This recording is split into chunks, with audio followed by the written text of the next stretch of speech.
I start with Pauline Latham. Question number 1, sir. Prime Minister.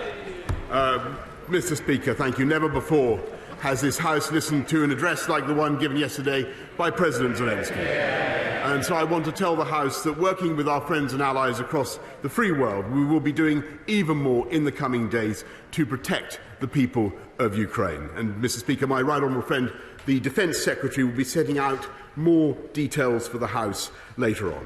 Mr. Speaker, this morning I had meetings with ministerial colleagues and others. In addition to my duties in this House, I shall have further such meetings later today. Pauline Latham. Thank you, Mr. Speaker.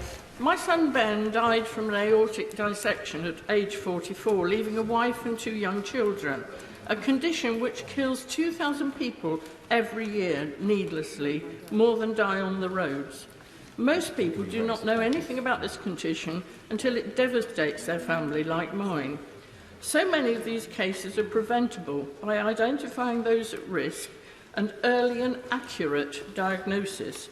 Would the Prime Minister commend the work of the Aortic Dissection Charitable Trust in working with all aspects of the patient pathway about this condition, and in particular, will he commit to public funding for research into the diagnosis of aortic dissection and into genetic screening for it?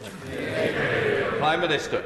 May I say to my honourable friend first how very sorry I am, as I'm sure the whole House is, for the loss of her son, Ben. And she's a passionate advocate for this work, and I thank the Aortic Dissection Charitable Trust. She's obviously, Mr. Speaker, completely right that accurate, fast diagnosis and treatment is crucial, and that's why I'm very pleased that the National Institute for Health Research is looking to do further work in this area, and my right honourable friend, the Secretary of State for Health, will meet her at his earliest convenience. Now comes the Leader of the Opposition, Keir Starmer.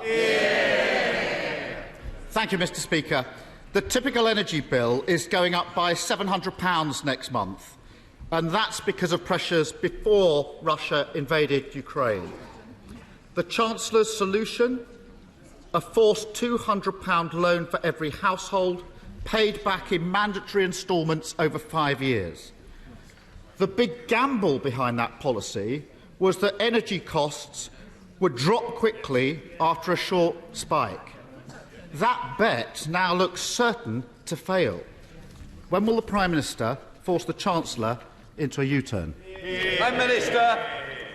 Mr. Speaker, my honourable friend, the Chancellor, has set out plans to help families with energy costs, with unprecedented measures to abate council tax by £150, Mr. Speaker, in addition to all the other schemes that we are putting forward. And I can tell the House that, yes, he's absolutely right. That we need to meet the long-term impacts of the spike in energy prices, and that's why I will be setting out an energy independence plan for this country, Mr. Speaker, in the course of the next few days, to ensure that we undo some of the damage of previous decisions taken, not least by the Labour government, to invest in not to invest in nuclear, Mr. Speaker, and so that we prepare our people for the long term with sustainable, cost-efficient energy supply. Mr. Speaker, I don't think the Prime Minister understands the mess he's in. Working families are facing a £700 spike in April. They won't even receive their £200 loan from the Chancellor until October. The wholesale price of oil and gas is now ballooning. So, by October, when the loan finally comes in, household bills are set to shoot up by another £1,000. It's a total mess.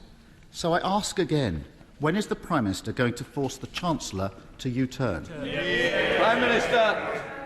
Mr. Speaker, if he's asking for the Chancellor to U-turn on the support that we're giving to families and households, I think that he's absolutely out of his mind. We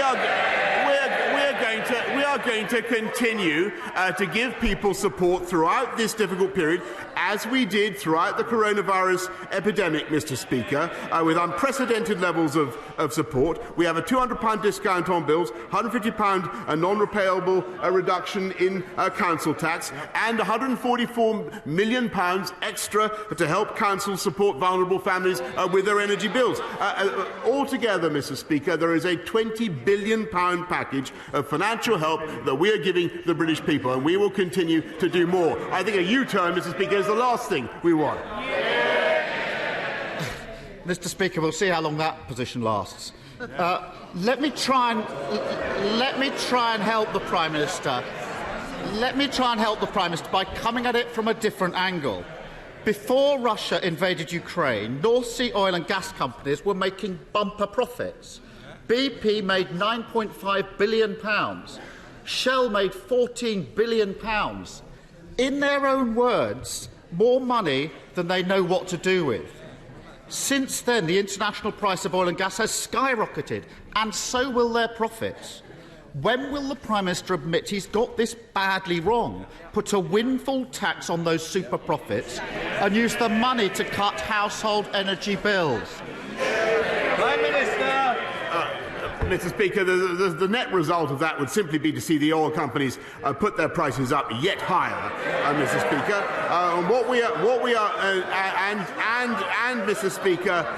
Mr. Speaker, make it more difficult for them to do what we need them to do, and which I think, by the way, Mr. Speaker, they are doing very responsibly at the moment, and that is divesting from dependence on Russian oil and gas. And that is the way forward for this country. It is to take a sober, responsible approach, end our dependence on hydrocarbons altogether, and particularly Russian hydrocarbons, and we are taking steps to rectify some of the mistakes made by the Labour government and have a long-term, sustainable, independent energy supply policy. That's what this country needs. Protecting energy profits, not working people. Doesn't that say it all?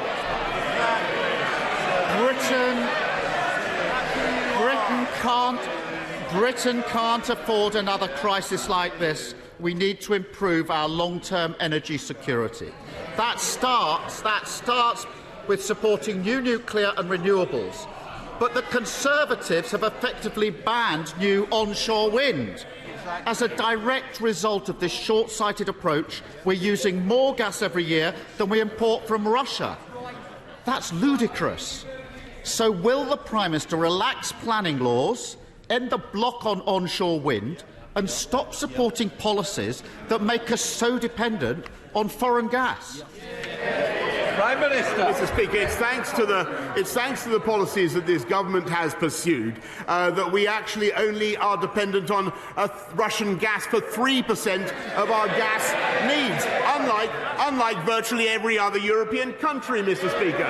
It's thanks to the massive investment that we've had in renewables, Mr. Speaker, that we are, as I've said many times in this House, the Saudi Arabia of wind power, producer of more offshore wind than virtually any other country in the world, Mr. Speaker. And I think he just committed to supporting, this may be news to some of his party, but he just committed to supporting more nuclear power. Great news. There is more joy in heaven, Mr. Speaker. There is more joy in heaven over one sinner that repenteth, Mr. Speaker, than over 100. I'm delighted. And those were the people, Mr. Speaker, who cancelled our nuclear efforts. They were in power. They did completely the wrong thing. I'm delighted to welcome them now into the fold. Come off it. Labour is pro-nuclear. This Prime Minister can't get a single brick laid of a new nuclear plant. Energy security isn't just about supply. It's also about reducing demand. Our housing stock is the least efficient in Europe. That's why Labour set out a plan to upgrade the 19 million British homes that desperately need it within a decade, saving families £400 on their energy bill and cutting UK gas imports by 15%. Whereas all the government have is a failed policy. Taking all their announcements together, it will take 75 years to deliver the upgrades that we need. That's a lifetime when we need urgent action. When is the Prime Minister going to get on with it? Prime Minister. Well, Mr. Speaker, I just remind the House that under the Labour government, our nuclear output fell from, I think, about 25% to about 10% of our energy needs. As I recall, it was because of the decisions that they took. We're now going to rectify it, Mr. Speaker, and we're helping households. He asked about the cost of energy bills. We're helping households with the cost of energy bills to the tune of £9.1 billion. Now, why can this government afford to do that? Why can we afford to put huge quantities of taxpayers' money into supporting households and their energy costs? I'll tell you why, Mr. Speaker. It's because we've got the fastest growth in the G7. And don't forget that if we'd listened to Captain Hindsight, we'd have stayed in lockdown and we'd have never achieved it, Mr. Speaker. Yes, Starmer. 12 years in power, that's the best he can do? The Ukrainian people,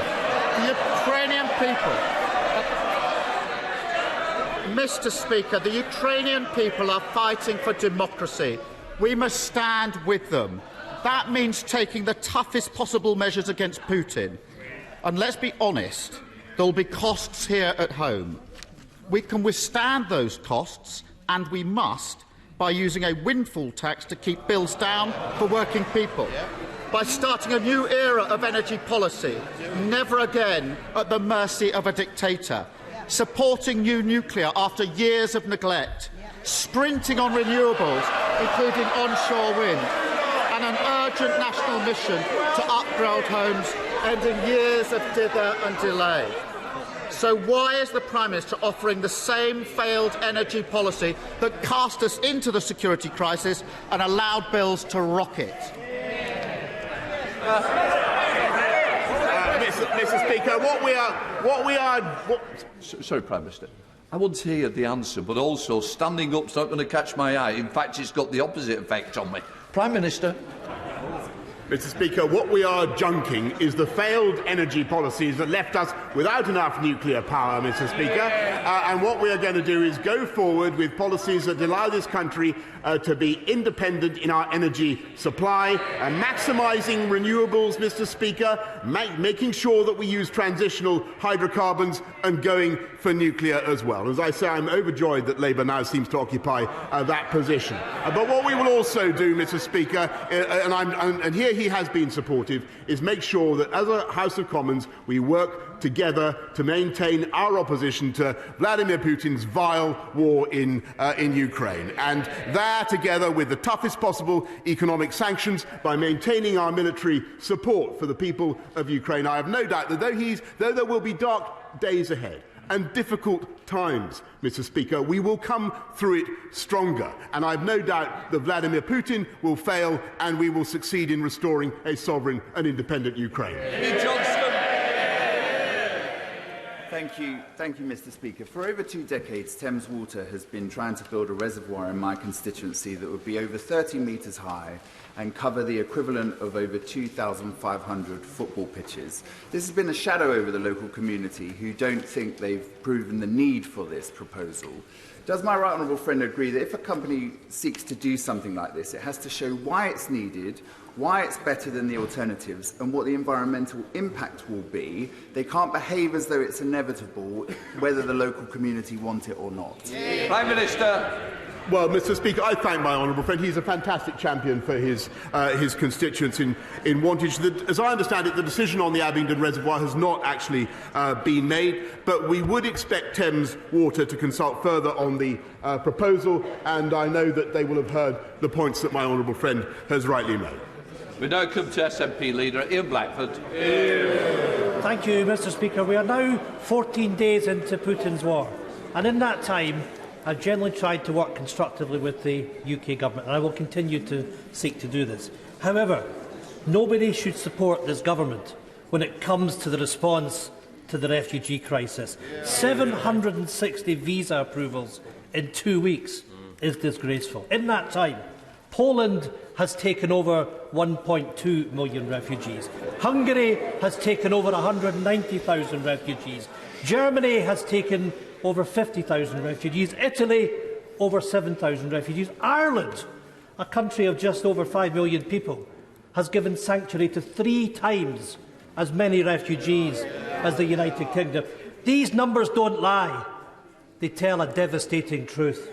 Does the Prime Minister find it acceptable that his Home Secretary has overseen one of the slowest, most bureaucratic and incompetent refugee responses in the whole of Europe? Prime Minister. Mr. Speaker, I think everybody sympathises with the plight of refugees, and this government wants to do everything we can to welcome them, and that is indeed what we are doing. And the numbers are almost 1,000 as I speak to him today, and they will rise very sharply, Mr. Speaker. They are uncapped. We expect those numbers to rise to in the region of the hundreds of thousands. As Vladimir Putin doubles down in his attacks, we will go further, Mr. Speaker, and there will be routes by which the whole country can offer a welcome to people from Ukraine, vulnerable people fleeing from Ukraine. And my right honourable friend, the Secretary of State for Levelling Up, will be setting out that route in the course of the next few days. This government has a proud record. We've done more to resettle vulnerable people than any other European country since 2015. Ian Blackford. I don't think the Prime Minister understands the scale of the challenge or the urgency. These are people fleeing war crimes, torn apart from their families as their homes are shelled, and the Home Secretary is blocking them with endless paperwork. This isn't just incompetence, this is ideology. In the face of the biggest refugee crisis in Europe since the Second World War, the UK government won't set aside the hostile environment. And by the way, we're seeing the hostile environment this afternoon. They might quieten down a bit. We've seen this too many times from a Tory Home Office.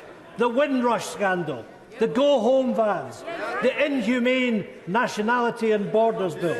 The UK Home Office is raising barriers and bureaucracy when we should be offering care and compassion.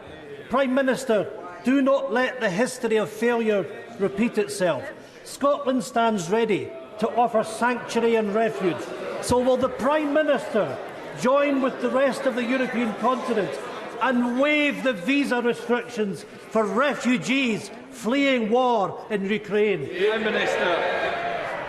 Mr. Speaker, this country has an unparalleled record. And look, just since I have been Prime Minister, look at the numbers we've taken from Afghanistan, from Hong Kong. Mr. Speaker, he lectures the Home Secretary. This is a government unlike any other. The Prime Minister, the Deputy Prime Minister, the Home Secretary are directly descended, Mr. Speaker, from refugees. And we understand how much refugees have to give to this country, and we understand how much this country has to gain from welcoming refugees. And we will be generous, and we are being generous, Mr. Speaker. And what we are doing is making sure that in those neighbouring countries, the UK is out in front, giving the humanitarian assistance. And we are in every capital, Mr. Speaker. They laugh, Mr. Speaker, they mock, they scoff. This country is leading in every respect, but we are also the single biggest donor of humanitarian aid to the Ukraine war zone, Mr. Speaker. The single biggest donor, and he should be proud of that. Julian Smith. Thank you, Mr. Speaker. I commend the Prime Minister's response to this Ukrainian crisis, but I think people across the country are genuinely concerned on our response on refugees, on the bureaucracy, on the tone of our response. He's shown with vaccines that government change really comes from the very top. Please can I urge him to look at again on resetting our policy and taking control of a more humane approach to those women and men fleeing from Ukraine. I thank him very much. He will have. I thank him very much. I thank him for all the work that he does in this area. But I hope he will have heard what I've just said in my earlier answer to the leader of the SNP, which is, Mr. Speaker, that this government is, I think, unlike any other in our understanding of what refugees can give and the benefits to this country. And we've done more than any other to resettle vulnerable people since 2015. I think that there is a huge opportunity now for us to do even more, and that's why my right honourable friend, the Secretary of State for Levelling Up, will be setting out a route by which the British people, not just the family reunion route, which can run into the hundreds of thousands, Mr. Speaker, but also a route by which everybody in this country can offer a home to people fleeing Ukraine. and my honourable friend will be setting that out in the course of the next few days. Sir Geoffrey Donaldson. Thank you, Mr. Speaker. The Prime Minister will be acutely aware of the pressures facing households across the United Kingdom, including in Northern Ireland, with the rapid increase in the cost of heating homes and running a motor vehicle. Heating a home has more than doubled for many households in Northern Ireland in recent weeks. Will the Prime Minister commit to bring forward a package of measures designed to help households, including a cut in VAT on home heating fuel, reducing or cutting excise duty on fuel for motorists? And will he ensure that those measures apply to Northern Ireland, where the Northern Ireland Protocol once again presents a problem in this government taking control over the affairs of all of the United Kingdom? Will the decisions that the Treasury take apply to the whole of the United Kingdom? Prime Minister. Mr. Speaker, we will make sure that we do everything to support the people of the whole of the United Kingdom, including Northern Ireland, and we've already extended a further £250 million to help the people of Northern Ireland with the costs of living, particularly heating. As he knows, excise on fuel has been frozen for the last 12 years, and we will ensure that the people of Northern Ireland continue to be protected, along with everybody in the UK, from the cost of living crisis. But the House should be in no doubt that the pressures on energy will continue. We need a pan-UK solution, and that's what we're going to be setting out. John Stevenson. Thank you, Mr. Speaker. Prime Minister, the world has changed. Energy security is vital, but so too is food security. Our food and drink manufacturers and those in the food chain proved their worth during the pandemic.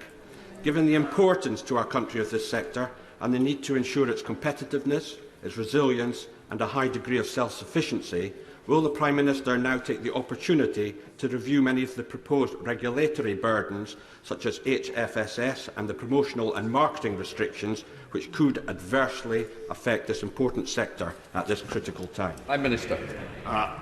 Mr. Speaker, he's absolutely right that food security is a crucial issue, and it is affected, of course, by the cost of energy. And the energy inputs into agriculture are certainly something that we need to address. There is also a separate issue, Mr. Speaker, to do with childhood obesity. The House passed measures already in the autumn, the ones to which he refers. We're giving the industry more time to adjust to the impact of those measures. Graham Morris. Thank you, Mr. Speaker. Prime Minister, in addition to the increase in fuel prices, our constituents are reporting to us that the energy companies are doubling standing charges.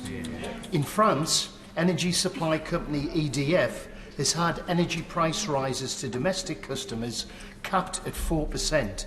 But this government price cap allows EDF to increase prices to UK customers by 54%. Ooh. My question is why?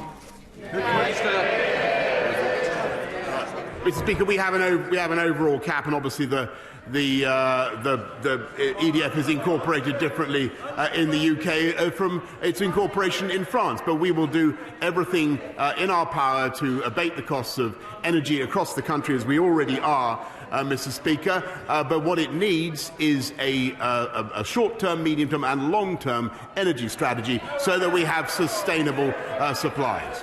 Richard Holden. Thank you very much indeed, Mr. Speaker. Soon after I was elected, I found out that at Shotley Bridge, an 8-bed community hospital in my constituency is replaced with a 0-bed unit, something some Labour councillors had known about but said nothing about during the election campaign. After campaigning hard with ministers and the Secretary of State and working with my local NHS trust, a new 16-bed unit is now in the final stages of planning and has been confirmed as part of this government's hospital building programme. Can the Prime Minister confirm that this new community hospital is now full steam ahead, and will he commit to coming to concert to kick off the building works if the plan goes ahead by the end of next year? The Prime Minister.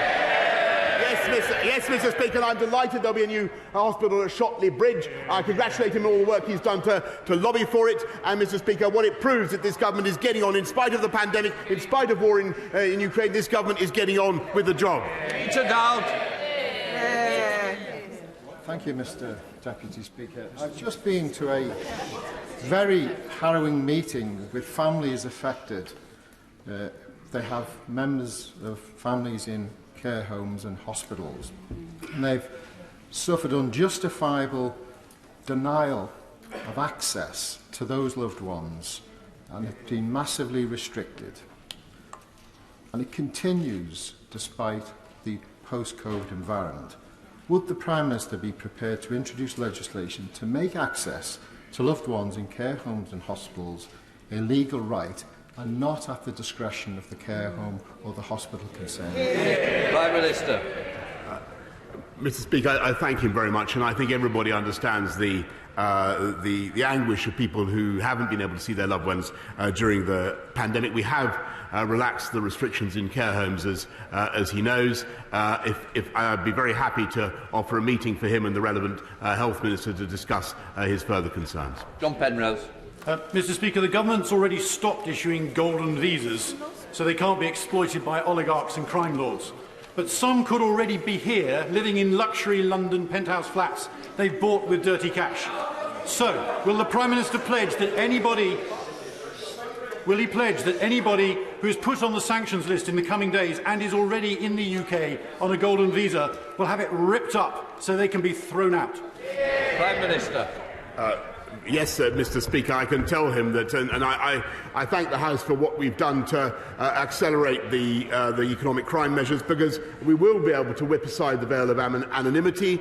Mr. Speaker, the ownership of these luxurious dwellings to which he refers will be exposed, and yes, we will be able to take away their ability to remain in this country.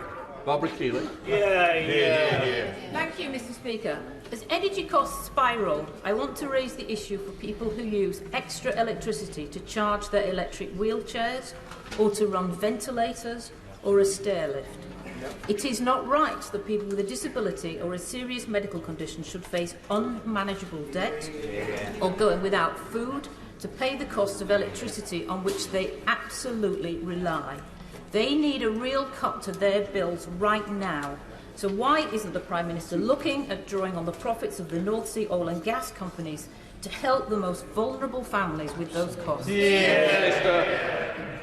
I thank her very much. She raises a very important issue, and clearly the spike in energy prices is going to fall most heavily on vulnerable people such as the ones that she has mentioned, and we will certainly be looking at ways to abate their costs. Paul Holmes. I don't know what I've done to deserve that. Residents in the village of Hamble in my constituency are currently facing the prospect of a quarry being given planning permission with 144 lorries per day in this congested area with one road access.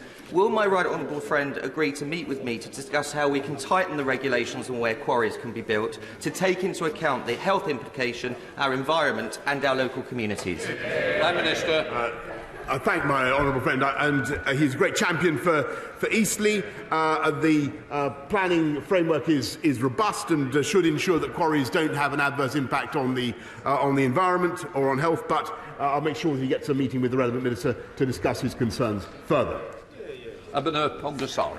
Thank you, Mr. Speaker. Mr. Speaker, we have seen in recent weeks how serious and dangerous Russia's covert influence in Britain can be. Yeah. We have seen that Putin actively seeks to influence the culture, media and politics of democratic nations. Yeah.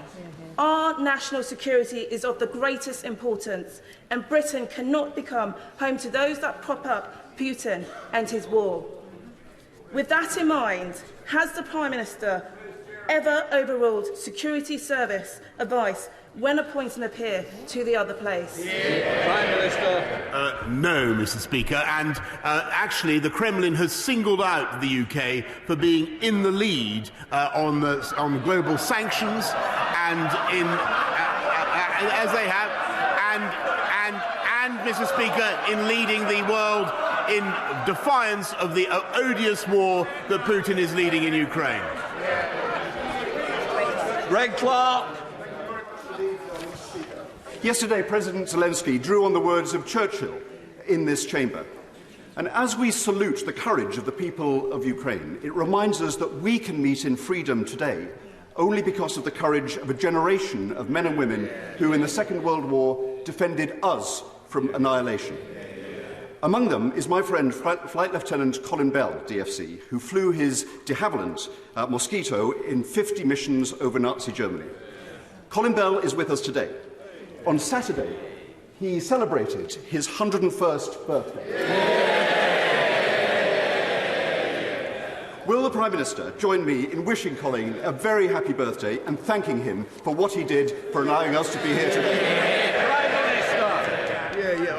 Mr. Speaker, I think the whole House will want to join me in thanking him and wishing Colin Bell a very happy 101st birthday. Brendan O'Hara. Thank you, Mr. Speaker. People across these islands have displayed remarkable generosity, including in Argyll Butte, where Oban Helps Ukraine have been overwhelmed by donations of money, of clothes and of offers of shelter. Sadly, this government's reluctance to allow fleeing women and children to come here lags far behind the desire of the people here to provide them with a roof and a bed. Doesn't the Prime Minister fear that when this war is concluded, and despite whatever else it may have done, that his government will stand accused of lacking the one thing the Ukrainian people needed most: basic humanity? Prime Minister. Mr. Speaker, I really don't think that question reflects the views of people around the world, and nor does it, Mr. Speaker, does it reflect reality, because this government has done more than any other European country to support people by way of direct bilateral humanitarian aid, Mr. Speaker, and we have two very generous schemes for allowing people to come to this country. This is a government that believes in welcoming people fleeing from zones of conflict. And, Mr. Speaker, if he shakes his head, look at our record. Look at what we've done. Just in the last 2 years, and he should be proud. He should be proud of what we've done. Maynard. Thank you, Mr. Speaker. We were pleased to welcome both the Prime Minister and the Secretary of State to Blackpool the day after the launch of the Doubling Up White Paper. Will he meet with me to discuss how we can make sure that Blackpool is not just a testbed for innovation in many of the areas of Doubling Up, but a showcase for the impact it can have on the community that I represent? I thank him for his wonderful work in Blackpool for communities he represents, and it was fantastic to be with him and to see the increase, the extension and the upgrading of the tram network in Blackpool, Mr. Speaker, that will help to drive the economy and help to bring high-wage, high-skilled jobs in just the way that we hope to do that across the whole of the UK as we get on with levelling up. Ed David. Speaker, in the months before World War II, the UK took in over 60,000 Jewish refugees fleeing Nazi persecution. Over half a century ago, we took in over 27,000 Ugandans expelled by Idi Amin. Since then, we've taken Tamils escaping civil war, Bosnians escaping genocide, and Syrians escaping Assad. But this week, the Home Office turned away hundreds of Ukrainian refugees escaping Putin's bombs because they didn't have the right paperwork. Can the Prime Minister not see that this flies in the face of our country's proud tradition of providing sanctuary?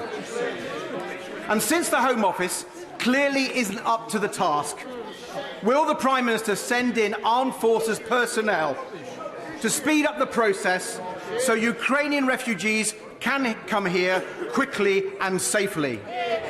Prime Minister. Mr. Speaker, I thank him very much, and the whole House wants to do as much as we can and as fast as possible. But what he says about the UK is, I'm afraid, completely wrong, Mr. Speaker, because we have visa centres open in Warsaw, in Budapest, in Prague, in Jeszczał, in Poland, in Chisinau, in Moldova, Bucharest, and elsewhere, Mr. Speaker. We've already got 1,000 people in under the existing scheme. That number will climb very sharply, Mr. Speaker. Look at what we've done already.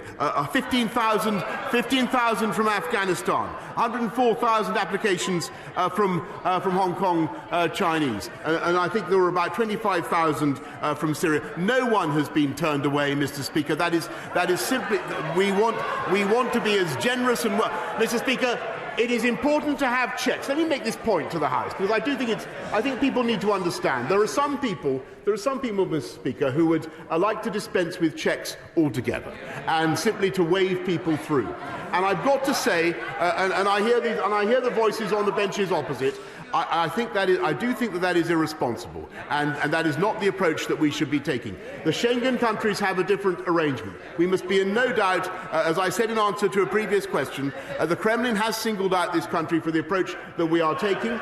Vladimir Putin, and we know how unscrupulous Putin can be in his methods. It would not be right, Mr. Speaker, to expose this country to unnecessary security risk, and we will not do it, Mr. Speaker. We are going to be as generous as we can possibly be, but we must have checks. Billy.